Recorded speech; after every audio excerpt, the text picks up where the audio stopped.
চাহিলে বাট বসুতে বপতিক জানতে নিয়াত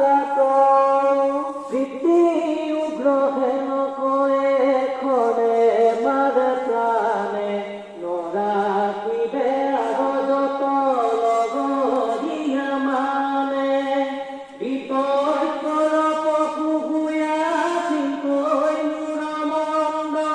মহারাজে বলছে কণ্ঠে ক্রুধে হুয়া অন্ধ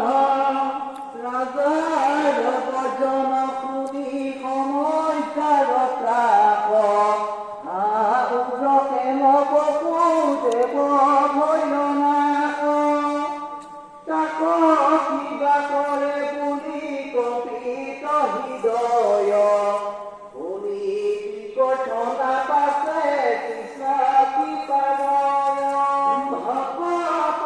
ভয় হাৰি জ্বলি গৈলা পুতে বাঘি দন্ত পিত বছ সতী তয়া পুতে লঘি মাগুণ কয় চৰিলা কৃষ্ণদেৱ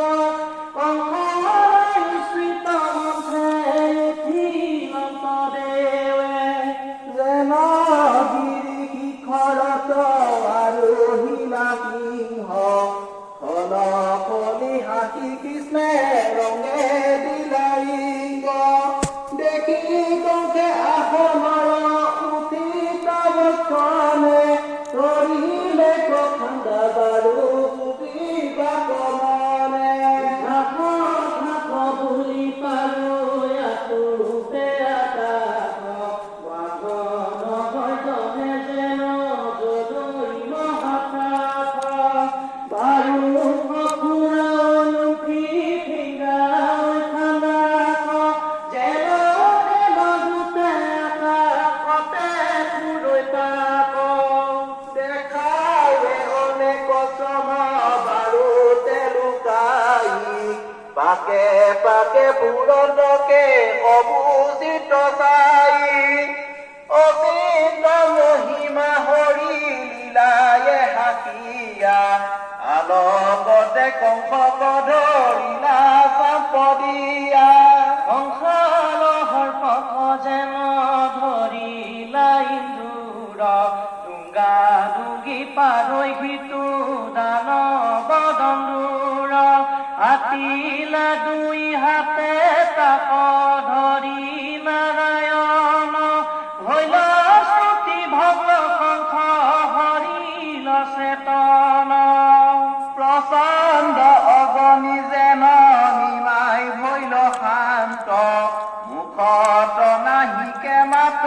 তৰিলে কদান্ত গুচিল প্ৰভাৱ সবে হত ভৈল দৰ্প গুৰুন্দৰ হাতে যেন বন্দী ভৈল সৰ্প দেখি আখে সবে পাছে কংস নিশাৰী তিৰিতি সহিতে চুলে ধৰি ঘণ্টালাৰি উচ্চিত মঞ্চৰ পৰা পেলাইলা আজুৰি পাছতে দিলন্ত জাম্প দখন কামুৰি কংস